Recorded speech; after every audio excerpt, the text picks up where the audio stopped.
Good evening, everybody. Welcome to Chris and Beth joining us on Zoom.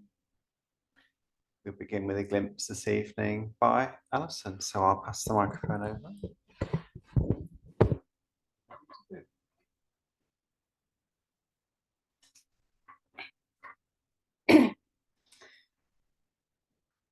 Being authentic through suffering and true and trusting or Shinjin as inspired by River Fire, River Water by Taitetsu Uno. Taitetsu Uno talks of the importance of authenticity. This is a glimpse that seeks to be authentic, so might push some listeners to the boundaries of their comfort as it did those of the writer. Lately, I've been reflecting on suffering. I was never interested in suffering, pain, or misery, as who would be. However, I found myself in relationship with it throughout my life and observed its journey of ups and downs, challenges, moments of respite, and the many different ways of relating to it. This long time period has given me ample opportunities of practicing different approaches to it and ways of dealing with it, some successful and some not. I've tried ignoring it, accepting it, fighting it, working with it, sharing it with others and keeping it to myself, alongside years of meditation retreats, hours of webinar viewings, and years of training. Friends were made and lost, but most of all, I've deepened the relationship with myself. Suffering can be the most isolating experience because naturally people want friends who radiate joy, not those who spill out pain and misery. One of the most interesting things I've observed is how people relate to a person suffering. There are those that want to fix you to make you feel better, who tell you to cheer up and be more positive, who avoid you because you make them feel uncomfortable. Then there are those who enjoy being with you when your days are easier and lighter, but avoid you when your days are darker. Some people seize the opportunity to perhaps unconsciously take advantage of you if you let them into your vulnerable space, leading to potential abuse or toxicity. Then there are those rare kinds of people who stay put through thick and thin, not seeking to fix you, but who just are, like a constant reassuring presence. Such friendships are rare indeed. I've often been perplexed at how to navigate friendships during periods when suffering was intense. Many people have a tendency to withdraw themselves during their darkest days, and one reason for this is because they can't show up authentically, as they're afraid that people won't like what they see. When suffering and pain is too much to contain, we cannot help but brim over and spill out onto someone else close. Sometimes we also want to share our pain in order to connect and to be understood. We want to be met in a space where we are. We want to be known and we want to be loved. Sometimes it might be that a part of us secretly wants to share a small slice of suffering with someone else. There seems to be an unfair balance in this world, and it is only a small slice after all. We want to be seen for who we really are, as our truest and most miserable authentic self. We've been programmed from an early age to keep the suffering in and not burden others. So naturally, the longing to be seen and known is huge, and sometimes we boldly step out from our prison, revealing our broken parts. It can be a fine balancing act, reaching out to connect whilst trying to contain it all.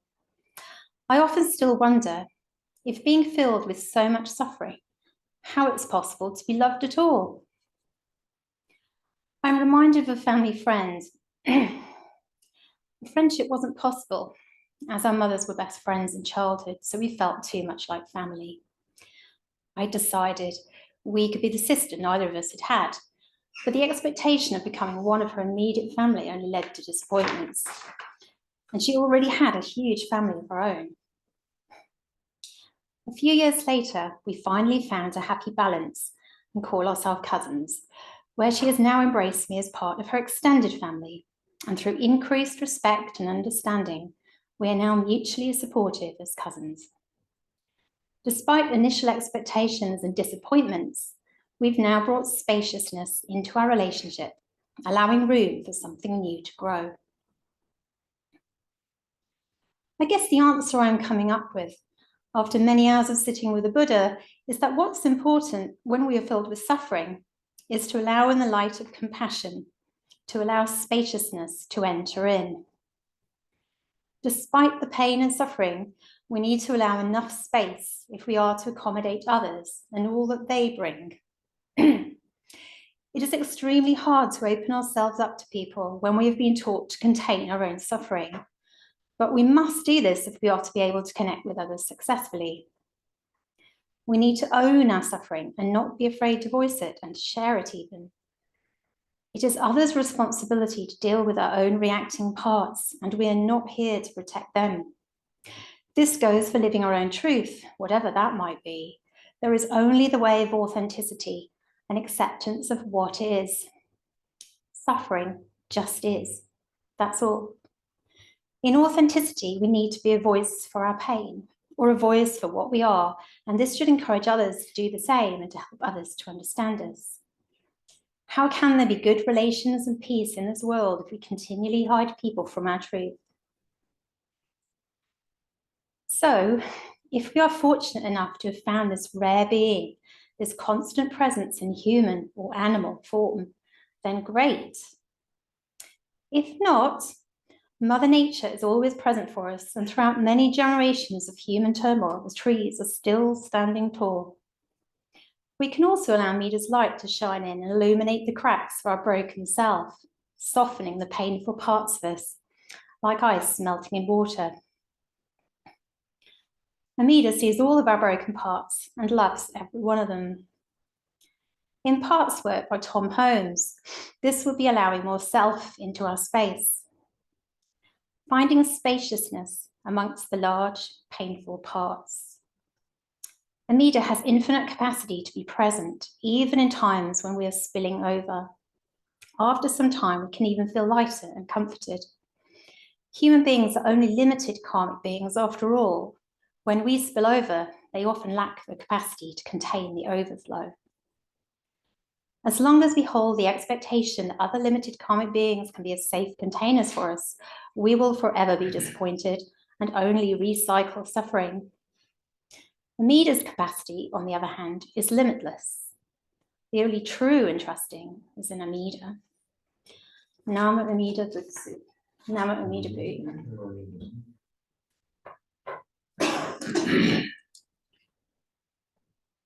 So moving into meditation.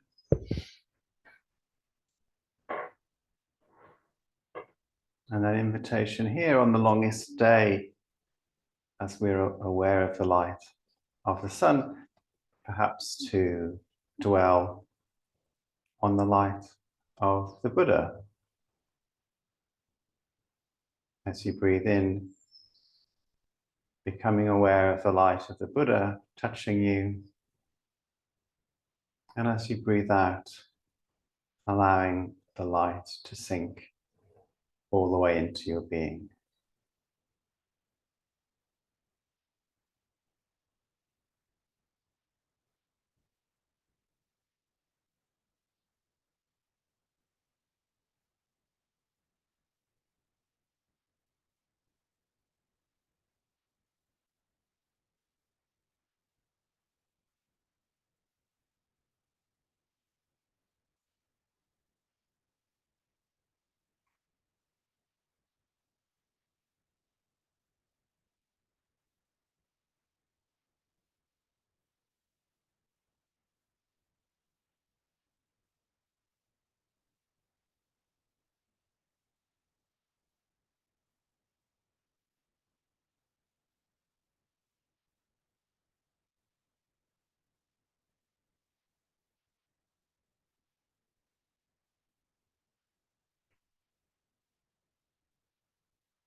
Amitabha.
Amitabha.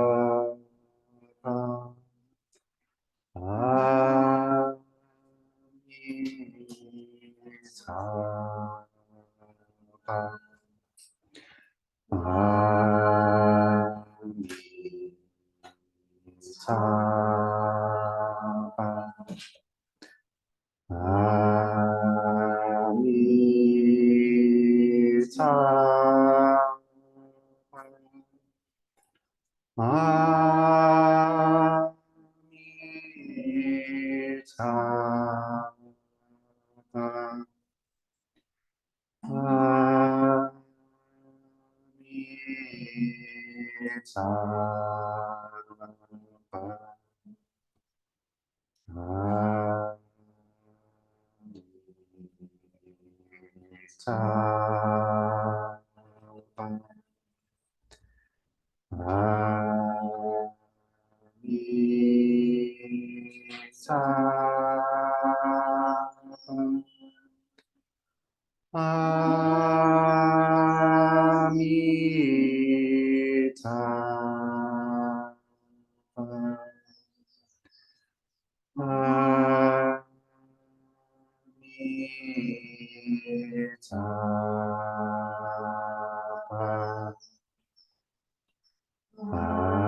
Amitabha.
For refuge, I go to the Buddha, For refuge, I go to the Buddha, the one who is awake and full of love. the one who is awake and full of love. Namo Buddhaya. Namo Buddhaya. For refuge, I go to the Dharma, For refuge, I go to the Dharma, all that guides us to wisdom and compassion. all that guides us to wisdom and compassion. Namo Dhammaya. Namo Dhammaya. For refuge, I go to the Sangha, For refuge, I go to the Sangha, those who live in the Buddha's light. those who live in the Buddha's light. Namo Sanghaya. Namo Sanghaya.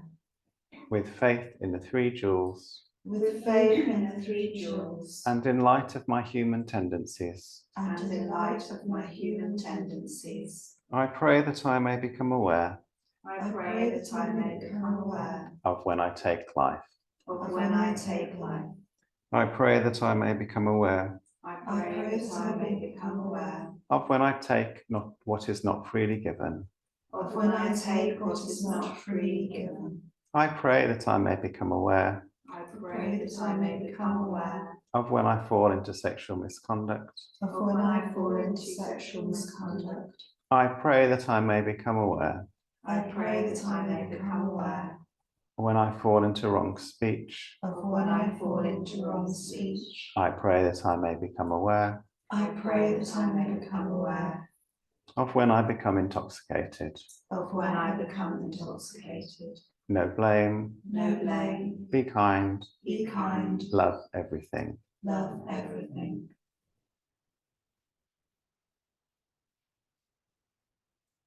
Innumerable are sentient beings. We vow to save them all. Inexhaustible are deluded passions. We vow to transform them all. Immeasurable are the Dharma teachings. We vow to master them all. Infinite is the Buddha's way. We vow to fulfill it completely.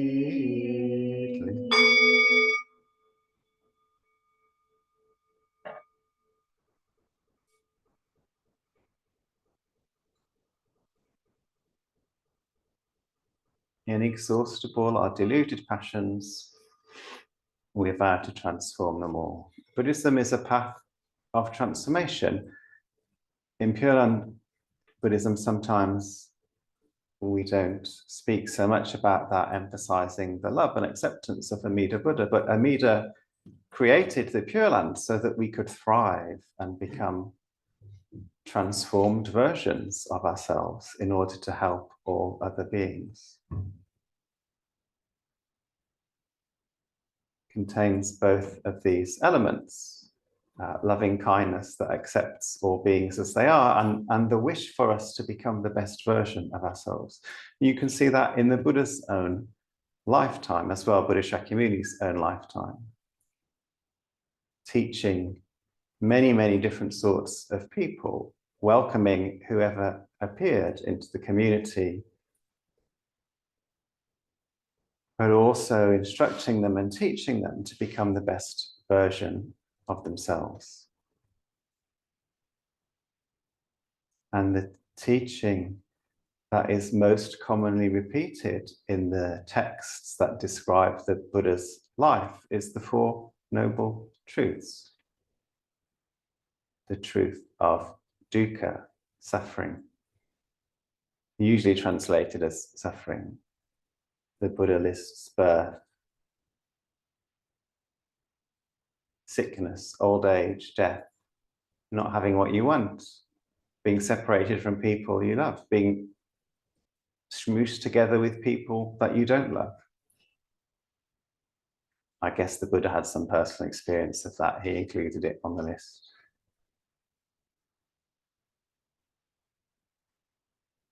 a better translation might be a modern word might be triggers, I suppose. Like they're not necessarily inherently creating suffering, but they're all moments where we might suffer.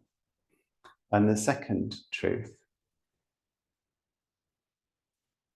that we react in those moments. These are the deluded passions the vow speaks about, like a spark or a flame or a fire. The third truth, the earth bank that goes around the fire. So we don't snuff the fire out, we don't bury it, we don't throw water over it. We put an earth bank around it to hold it. And the image is one that comes from ancient India. After you'd put an earth bank around a fire, you put a cooking pot on top of it, and then you can make your dinner. And this is the transformation. Something that little children can burn their hands on becomes something that is an offering to the whole community, because we hold it and cup it in the very gentle way that you might, I don't know why this particular image, why you might hold a duckling or a chicken, that tender care that we give. And the fourth truth, the path of liberation, that there is an enlightened way of being in the world once we have been through this process of holding ourselves. The Buddha doesn't really tell anyone how to do this. He just describes what happens. He teaches meditation, which is a great help because we notice ourselves and we invite spaciousness. But from a pure non-Buddhist point of view, what allows us to make the earth bank is faith. Because to make the earth bank, we have to look at the fire first, which can be really frightening. Maybe we're ashamed, we're taught to be ashamed of our feelings. So trusting that the Buddha is beside us, we make the earth bank. Or maybe even the Buddha makes it. Shinran might say that. And then we move through this process of encounter, reaction, holding, transformation, offering. This is the teaching that Buddha returned to again and again and again. Namo Mitabu.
Gratitude we offer this incense to all Buddhas and Bodhisattvas throughout space and time. May it be fragrant as earth herself, reflecting our careful efforts, our wholehearted awareness, and the fruits of understanding slowly ripen. May we in all being be companions of Buddhas and Bodhisattvas. May we awaken from forgetfulness and realize our true home.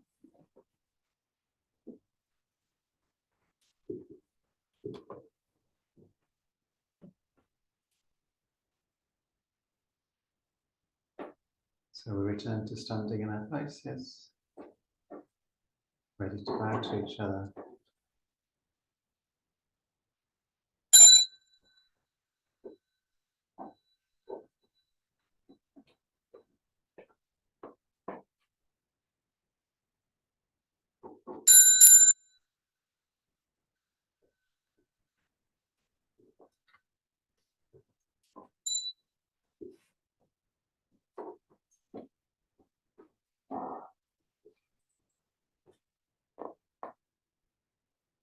I want to finish by transferring merit to those people trapped in the submarine and those working to find them. By your vows and through your grace, the pure land appears. A moment.